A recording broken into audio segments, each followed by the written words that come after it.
Video को last तक देखना। मेरा नाम प्रकाश है और मेरी उम्र 24 साल है।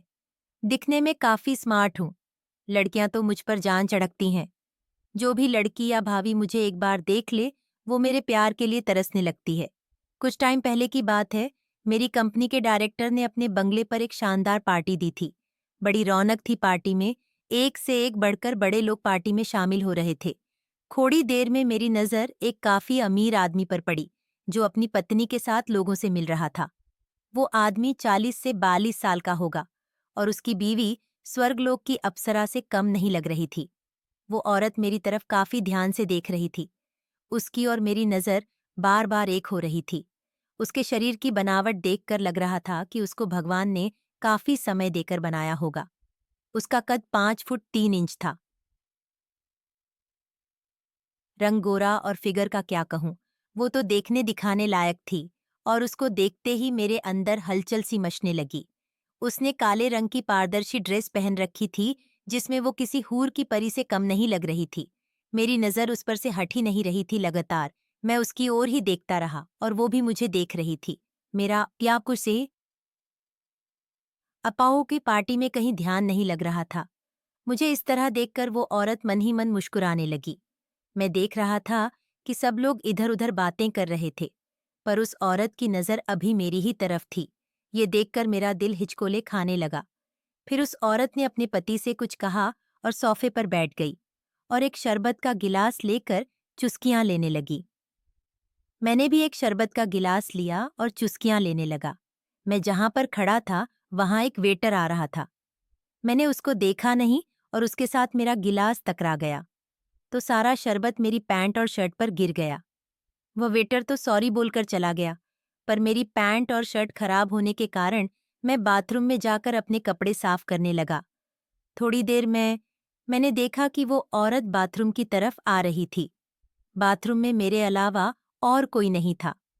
वो मेरी तरफ आई और मुझे देखकर मुस्कुराकर बोली, पैंट शर्ट खराब हो गया। मैंने कहा, हाँ। वो वेटर ने शरबत गिरा दिया, तो वो हंसते हुए बोली, थोड़ा ध्यान अपने ऊपर भी रखना चाहिए। इतना कहकर वो मुस्कुराने लगी। मैंने सोचा कि ये तो मैंने उससे पूछा, पार्टी से बोर हो गई हो क्या आप? उसने कहा, हाँ। और फिर अचानक वो मेरे बारे में पूछने लगी। मैंने उसे अपने बारे में बताया। फिर मैंने उसको उसके बारे में पूछा, तो उसने अपना नाम टीना बताया और ये भी बताया कि उसके पति उसको प्यार से अंजलि पुकारते हैं। तो मैंने कहा, क्या मैं भी आपको अंजलि बुला सकता हूँ? वो खुश हो गई और बोली, जरूर, तुम मुझे अंजलि ही बुलाओ। मैं अपने शर्ट पर पानी लगा रहा था, तो उसने कहा, शर्ट उतारकर साफ कर लो, यहाँ पर कोई देखने वाला नहीं है। फिर मैं अपनी शर्ट को उतारकर साफ करने लगा। इस दौरान हम बात करते रहे। वो मुझसे काफी खुल गई थी। शर्ट भीगने के कारण मैं पहन नहीं सकता था, तो उसने कहा, सुखा लो। मैंने कहा, कहाँ पर सूखा हूं? तो उसने मुझे छत की तरफ इशारा किया। मैंने कहा, ये आइडिया अच्छा है। मैंने कहा, आप भी चलो मेरे साथ। उसने कहा, मेरे पति मुझे ढूंढते होंगे, अगर हो सका तो मैं थोड़ी देर में जरूर आऊंगी। मैं चट पर चला गया। वहां कोई नहीं था, बिल्कुल अंधेरा था। 5-10 मिनट बाद मुझे किसी के आने की आहट सुनाई दी। मैंने अंजलि को आते देखा। वो मेरी तरफ आ गई, बोली, शर्ट सूखा या नहीं? मैंने कहा, सूख रहा है। वो इतनी खूबसूरत लग रही थी कि मेरे ऊपर काबू रखना मुश्किल हो रहा था। फिर हम लोग बातें करने लगे।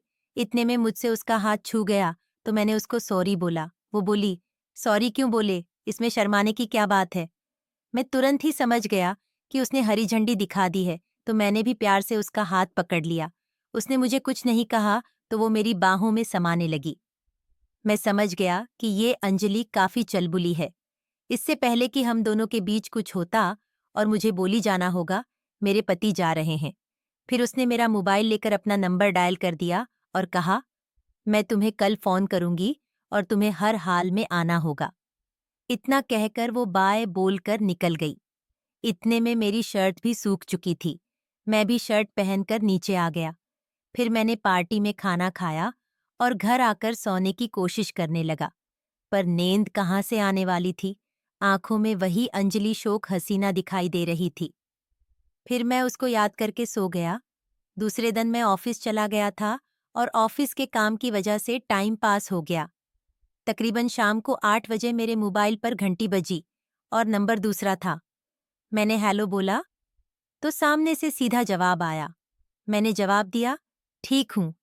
मैं आवाज पहचान गया था। उसने पूछा, अभी तुम क्या कर रहे हो? मैंने कहा, ऑफिस में हूँ। उसने कहा, क्या तुम मुझे अभी मिल सकते हो? मैंने कहा, हाँ क्यों नहीं, कहाँ पर आऊं? तो उसने मुझे एक पता दिया और बोली, तुम वहां पर खड़े रहना, मैं तुम्हें लेने आ जाऊंगी। मैंने कहा, ठीक है। मैंने ऑफिस से छुट्टी ली और उस पते पर जाकर इसका इंतजार करने लगा। थोड़ी देर में वो कार में आई। उसने मुझे साइड सीट पर बैठने का इशारा किया, फिर वो खुद ड्राइव करके शहर से बाहर एक शांत जगह ले गई। किसी का फार्म हाउस लग रहा था। बहुत ही शानदार बना हुआ था, पर सुनसान था। अंजलि ने फार्म हाउस के अंदर गाड़ी रोक दी, मंगले का गेट खोला और मुझे अंदर आने के लिए कहा। उसने दरवाज़ा बंद कर लिया तो मैंने पूछा, हम कहाँ पर आए हैं? तो उसने बताया, ये फार्म हाउस मेरी सहेली का है और यहाँ पर कोई आता जाता नहीं है। और बोली, हम लोग यहाँ पर बिल्कुल अकेले हैं। तुम किस सोच में पड़ गए? मैंने कहा, कुछ नहीं। वो बोली, चलो अंदर चलते हैं। मैं उसका हाथ पकड़कर फार्म हाउस के कसाईती को अंदर चला गया। मैं बेडरूम में जैसे ही गया, मेरे तो होश उड़ गए। क्या बेडरूम था! मानो ऐसा लग रहा था जैसे किसी त्याग की मालताध्या। किसी राजमहल में हूँ। मैंने अंजलि से पूछा, तुम्हारे हस्बैंड के साथ तुम्हारा कैसा रिश्ता है? क्या वो तुम्हें प्यार नहीं करता? अंजलि ने बताया, हमारी अरेंज मैरिज हुई थी। मुझे अपना हस्बैंड कुछ खास पसंद नहीं है। उसके पास दौलत, शोहरत सब कुछ है, पर वो रोमांटिक नहीं है। मैं बहुत अमीर घर की लड़की हूँ और मेरी हमेशा दिल में तमन्ना थी कि मेरे हस्बैंड बहुत ही रोमांटिक हो, लेकिन हुआ इसका उल्टा। मेरा हस्बैंड बहुत ही बोरिंग इंसान है। वो हमेशा हर वक्त अपने बिजनेस और कारोबार के बारे में ही सोचता रहता है। मुझ पर तो ध्यान ही नहीं देता। इसीलिए मैं अपनी सहेलियों के साथ मिलकर नए नए दोस्त बनाती रहती हूँ। इतना कहकर वो मेरी बाहों में सिमट गई और बोली, क्या ये सारी बातें करने के लिए आए हो मेरे साथ यहाँ पर? इस तरह की बातों से मैं बोर हो जाती हूँ। मैंने कहा, आज की शाम तुम्हारे नाम है। तुम जैसा चाहोगी बिल्कुल वैसा ही होगा। मैं तुम्हें बिल्कुल भी बोर नहीं होने दूंगा। वो बोली, आज की रात हम दोनों इसी फार्म हाउस पर रुकेंगे। तुम्हें कोई प्रॉब्लम तो नहीं होगी? मैंने कहा, नहीं, मैं कैन काने को बाय डेगो में, मुझे तो कोई प्रॉब्लम नहीं है। देंगी कि कानी की ताब नहीं थी। लेका तो वो तुम्हारा हस्बैंड अगर उसे पत। मैंने कहा, तुम सच में एक अप्सरा की तरह हो। जब पार्टी में मैंने तुम्हें पहली बार देखा था, तभी अपने होश को बैठा था। वो बोली, तो फिर देर किस बात की है? उस रात को हम दोनों ने मिलकर एक यादगार रात बना दिया था। उसने खूब अपनी मनमान नहीं जाना क्या? तो उसने कहा, आज घर जाने का मूड नहीं है। तो उसने कहा, मेरी सहेलियां भी तुमसे मिलना चाहेंगी। तो मैंने कहा, मोस्ट वेलकम। तो उसने मुझे मेरे घर के पास में अपनी कार से छोड़ दिया और फिर एक हफ्ते तक वो लगातार शाम को मुझे लेने के लिए आती और सुबह को मेरे घर के बाहर छोड़कर चली जाती। मेरी जिंदगी के वो 7 दिन मुझे हमेशा यादगार रहेंगे।